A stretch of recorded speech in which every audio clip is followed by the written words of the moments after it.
Hey everyone, I'm Elise of Mystica Tarot, and today I'm going to be talking about a few things that you should consider if you want to start a tarot practice. So the reason I created this video is because when I imagined having a tarot practice long ago, I thought that most of my time would just be filled with reading after reading, and I would welcome people into my home to read and send them away, and the next person would come in, and that would be the majority of my work. And to be honest, it is nothing like that at all. I thought initially that if I just hung my shingle out, people would come and word of mouth would spread, and that would be all I would have to do. And that's just simply not the case. And luckily, we live in the age of the internet where we can easily gather information from other people. And so I learned really quickly that if I wanted to have a sustainable practice, I was going to have to build a business around it. So that's the first consideration to think of, is that you are not going to be reading tarot the majority of the time. And most tarot readers that I know are not only reading tarot. They are at least, even if the majority of their practice is made up of one-on-one readings, they are also usually doing some events here and there, some workshops, and perhaps creating free online content. The majority of my time is spent creating online content. So I'm often writing for my email list, I'm writing for my Instagram, I'm writing guest posts, a lot of writing, and I'm also learning about copywriting and online marketing, and I'm also teaching lots of workshops online. So the majority of my income actually comes from online education and from one-on-one coaching and business coaching for other psycho-spiritual practitioners who want to expand their practice and garner more clients. So that's the majority of my time. And honestly, I wouldn't want to do 30 or 40 readings a week. Some people have the capacity to do that, and I say more power to you. I am a person who does not. It takes a lot of energy for me to do tarot readings, and I love the work. I'm so passionate about it. I love storytelling. I love talking to people. But I know that for every hour that I spend reading tarot for someone, I'm spending another hour after that recovering from it. So you have to take into consideration too how much time you might need to continue your own personal rituals and continue your own personal growth and all of the exercises or practices or modalities that you may participate in that are for your own personal growth, your own spiritual growth, and also for your own psychological well-being. I know that people who are attracted to this work are often people who are very sensitive.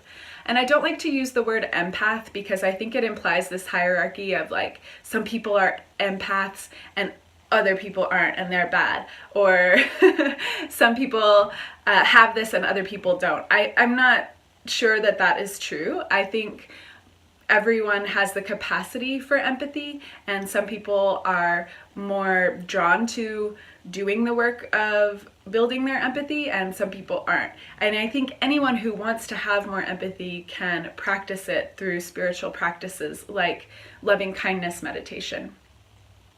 All of that to say, generally, it seems that people who are drawn to this spiritual work, who want to help other people, who have a passion for holding space for others and talking and sharing empathy, sharing compassion, sharing stories, often are quite sensitive people.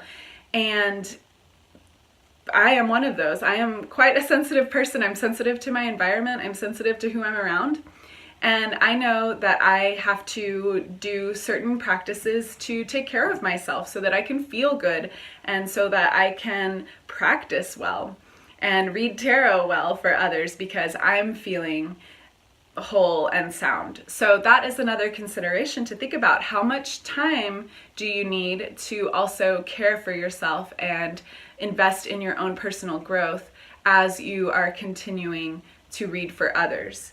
Your tarot practice may change because you are reading for others so often. I find that I really love investing in other readers and getting readings from other readers because I spend so much time with the cards, it can be easy for me to get into my own head.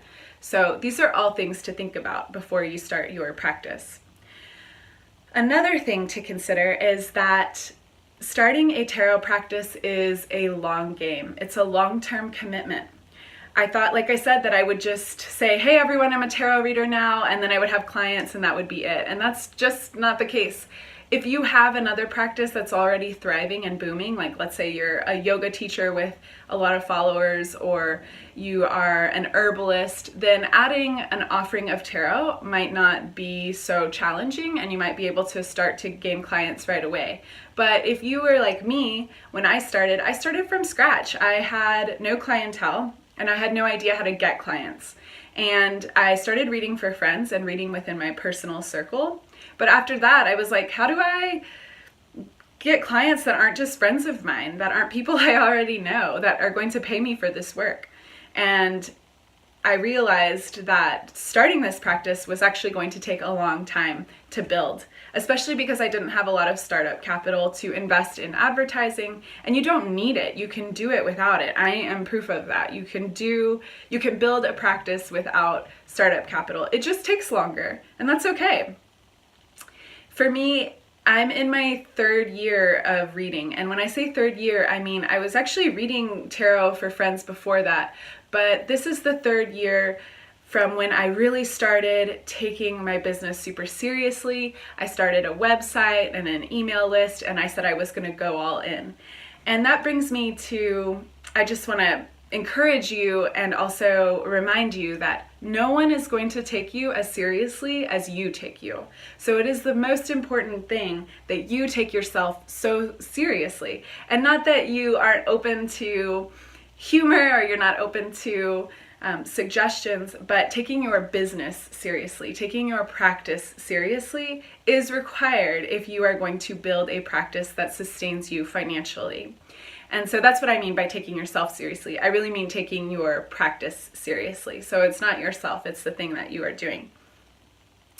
And it took me 3 years from when I started taking my practice and myself as a reader more seriously till now, where I'm finally replacing my previous job's wages, server wages. And I'm still not quite at the point where I want to be. I want to continue to grow my practice so that I can make more than what I was making as a server. And I know that I can, but I also know that it is a long-term commitment, and that I am in this for the long haul, and that I have to renew my commitment every few months, especially when I'm making pivots or thinking about other things. I'm renewing my commitment to this practice. So this is something to consider, that you are not going to necessarily be able to quit your job the second day after you decide that you want to be a tarot reader, and that's okay. I worked side hustles while I was building my practice for years, and it actually was really beneficial to me because I had enough money to take care of all my bills and to take care of my needs, and that really helped to keep me mentally sound and to keep me in a good place spiritually, where I wasn't taxing my nervous system worrying about how I was going to make my next paycheck. I waited to quit my side hustles until I was able to sustain myself with my tarot practice. So that is also something to consider, that it might take a little while before you are able to really only do your tarot practice. So now I am pretty much 90% is only what I call my practice. But most of that is not actually reading. A lot of that is doing things like this, sharing information, creating videos, and writing various content. So I don't say any of these things to discourage you. If you want to do this work, I want you to do this work, and there's plenty of room for you. This market is growing. The interest in tarot and astrology and archetypal wisdom is growing. This world is very hungry for what I call the quest for meaning, or matters of the heart, and matters of combining our psyche with our spiritual and physical well-being also. And tarot is a beautiful modality for doing that. So there is plenty of room for more tarot readers. And if you want to do it, I say come on. But know that it might take some time, and that it might not look like just reading. And that's totally okay, and probably you might like it better because it's a little bit more varied. So if this information was helpful for you, please subscribe to my channel below. You can also visit my website, lamystica.com, if you want to work with me. I work with people doing one-on-one business coaching for their practices, for people who have what I call a psycho-spiritual practice that's outside of a traditional format of certification. So you're not a therapist, you're not necessarily a yoga teacher, but maybe you're something like a Reiki practitioner, even though I know they have formal certifications. I'm here to help you if you are outside of the normative scope. And I also have an Instagram at Mystica Tarot. You can follow me there. Thanks so much for watching. I really appreciate it. See you again.